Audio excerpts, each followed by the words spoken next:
Anong kinakain mo, Charlie? Salmon fish, rice, and radish. Ayan o. Kanina puno yan. Ang bilis niya. Nag 1/4 na agad yung nabawas. Kasi Lala, ganun din yung pakain.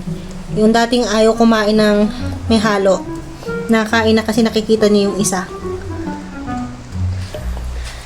Ayan yung itsura niya. Charlie boy. Si Charlie boy. Kasi Lala, kinakalat mo Lala yung pagkain mo, ipasok mo ulit yan sa bowl mo. Yun. Yung isa, walang sila. Oo.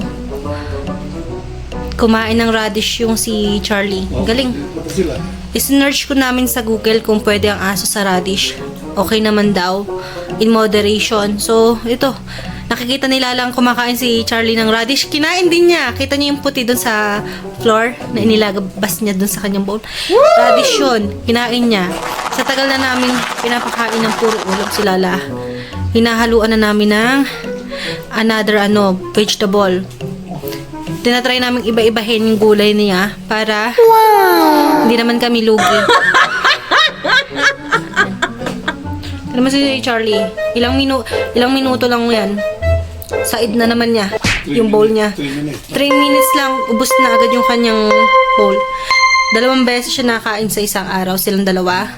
Tapos meron pang treat sa midnight o kung... Oh. Sige Lala, ituloy mo lang yan. Tuloy mo lang kain mo. Puntahan ka ni Banso. Uubusin niya ni Charlie pag hindi mo naubos yan. Sige.